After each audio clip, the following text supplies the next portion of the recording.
जी, अस्सलाम वालेकुम। मेरा नाम मोहम्मद ख़ान है और आज की इस वीडियो में मैं आपको बताऊंगा कि आपने जब प्रोफाइल्स बनानी है अपने फ्रीलांसिंग वेबसाइट्स पर, तो उसमें कौन कौन सी चीज़ों का ख्याल रखना है, कौन सी चीज़ें आपने करनी है, कौन सी चीज़ें नहीं करनी। ठीक है, काफ़ी फ्रीलांसर जो हैं वो मतलब मिस्टेक्स करते हैं जब भी न्यू प्रोफाइल्स बनाते हैं। वो बाद में कुछ कैटर हो सकती हैं, कुछ नहीं हो सकती। तो इसलिए मैं चाहता हूँ कि आपको पहले से ही इन चीज़ों का आइडिया हो कि आपने कौन से काम करने हैं, कौन से नहीं करने। तो आइए, मेरी अपवर्क की प्रोफाइल है, उसके हिसाब से देखते हैं, या आप उससे आइडिया लगा सकते हैं कि किस तरह से आप अपनी एक बेटर प्रोफाइल जो है वो क्रिएट कर सकते हैं। ऑलमोस्ट सारे प्लेटफॉर्म जो हैं वो सिमिलर होते हैं, लेकिन फिर भी मैं आपको अपनी प्रोफाइल दिखाता हूँ। तो ये मेरी अपवर्क की प्रोफाइल है और सबसे पहली जो चीज़ आपने नोट डाउन करनी है वो है आपके पास प्रोफाइल पिक्चर। अगर यहाँ प्रोफाइल पिक्चर देखें तो इसमें क्लियर बैकग्राउंड के साथ है, एक रैंडम पिक्चर नहीं है कि मैं किसी शादी में गया हुआ हूँ या मैं किसी फंक्शन में हूँ या मैं ऐसे ही घर बैठे कोई भी पिक्चर लेके पीछे लोग आ रहे हैं, पीछे कुछ मतलब कि ब्लर जो है चीज़ें आ रही हैं तो मैं उसको अपलोड कर लूँ। प्रोफेशनल पिक्चर आपने करनी है। ये बड़े इजी है। मैं आपको एक वेबसाइट बताता हूँ। यहाँ पर ये वेबसाइट है रिमूव बैकग्राउंड। तो इसमें जाके आप अपनी कोई भी पिक्चर जो है यहाँ अपलोड करेंगे तो ये इस तरह से आपको बैकग्राउंड जो है रिमूव करके डिफरेंट ऑप्शन देगी।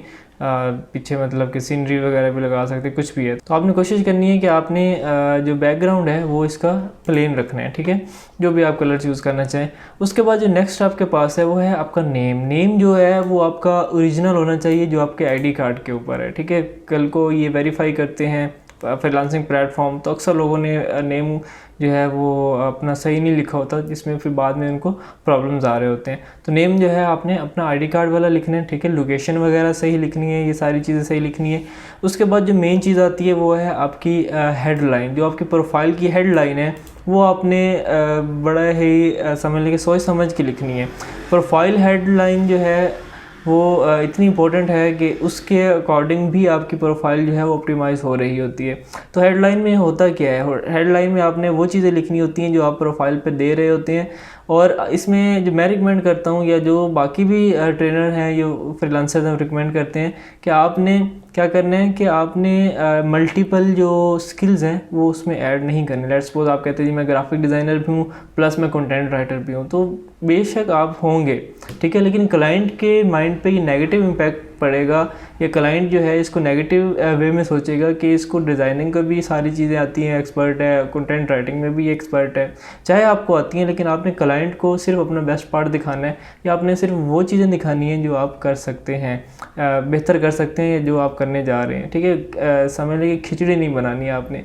तो उसके बाद जो नेक्स्ट चीज़ है वो है डिस्क्रिप्शन। डिस्क्रिप्शन आपकी बड़ी टू दी पॉइंट होनी चाहिए, प्रिसाइज होनी चाहिए। उसमें आप अपना एक्सपीरियंस शेयर करें, सॉफ्ट स्किल्स शेयर करें, हार्ड स्किल्स शेयर करें, टूल्स कौन से यूज़ करते हैं, बुलेट पॉइंट्स यूज़ करें, और इस तरह से आप एक अच्छी डिस्क्रिप्शन जो है वो लिख सकते हैं। उसके बाद आपका आवरली रेट आता है। ठीक है, आवरली रेट जो है वो आप मिनिमम स्टार्टिंग में आप रखें $8 रख लें या $10 रख लें। ठीक है, इससे मिनिमम कोशिश करें कि ना रखें। कम से कम आप प्रोफाइल का रेट तो बेटर रखें ना।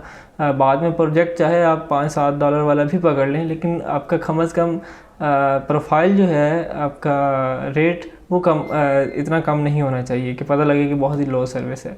उसके बाद जो नेक्स्ट चीज़ है आपने इसमें ख्याल रखनी है, अगर आपके पास वीडियो का ऑप्शन है तो आपने इसमें वीडियो लगानी है। जैसे अपवर्क यहाँ पर वीडियो है, मेरी नई वीडियो मैंने यहाँ अपलोड करनी है, पुरानी एक और थी वो मैंने लास्ट वीक में जो है ना हटा दी थी।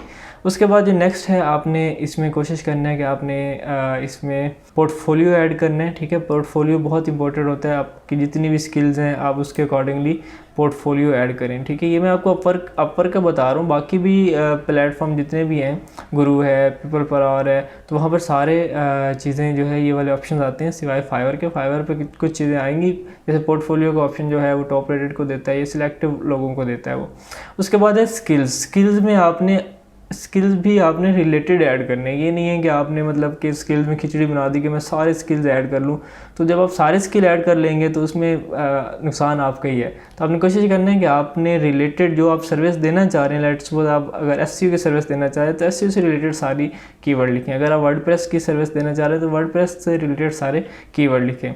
उसके बाद है कैटलॉग। कैटलॉग में जो है आपने गिग्स, ये कैटलॉग कहते हैं इनको, इसमें आपने क्या करना है, इसमें आपने जैसे फाइवर की गिग्स होती हैं उस तरह से आपने अपनी जो पैकेजेस हैं वो बना के यहाँ पर अपलोड करने हैं। और इससे भी जो क्लाइंट है वो काफ़ी आपको डायरेक्ट मिल जाते हैं जैसे फाइवर पे होता है।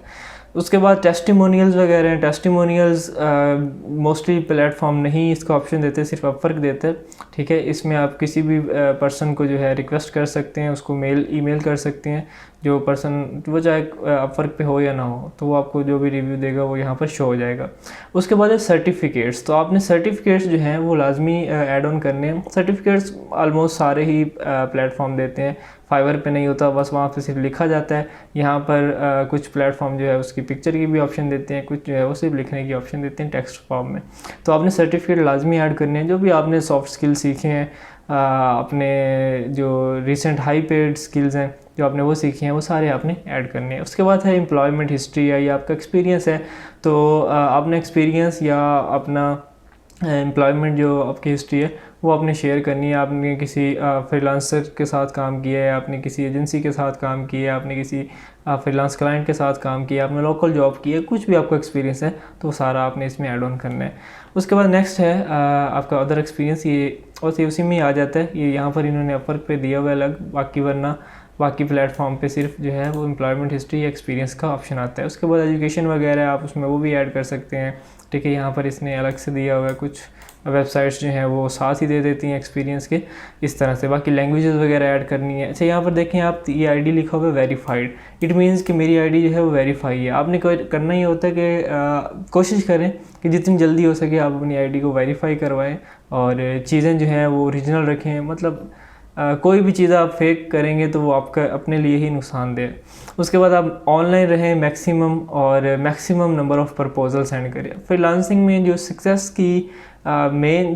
की मेन की है ना, वो ये है कि आपने डेली 4 to 5 प्रपोजल सेंड करने हैं एक प्लेटफॉर्म के ऊपर। तो ये आप पे डिपेंड करता है कि आप कितने जो है डॉलर्स कमाना चाहते हैं, कितने डॉलर्स जो हैं वो आपको चाहिए, उतने आप प्रपोजल सेंड करने। जितने प्रपोजल ज़्यादा होंगे उतने नंबर ऑफ़ चांसेस ज़्यादा होंगे कि आप के इंटरव्यू हों, और जितने इंटरव्यू ज़्यादा होंगे उतने चांसेस ज़्यादा हैं कि आप प्रोजेक्ट विन कर सकें। उम्मीद है आपको आज की वीडियो पसंद आई होगी, और नेक्स्ट वीडियो में हम देखेंगे कि आपने किस तरह से एक ओरिजिनल जो है या एक रियल जॉब्स ढूंढनी है, आपने फेक जॉब्स को किस तरह से आइडेंटिफाई करना है, डिटेक्ट करना है। और साथ साथ हम ये भी देखेंगे किन क्लाइंट्स के साथ आपको काम नहीं करना चाहिए। तो थैंक यू सो मच। अल्लाह हाफिज़।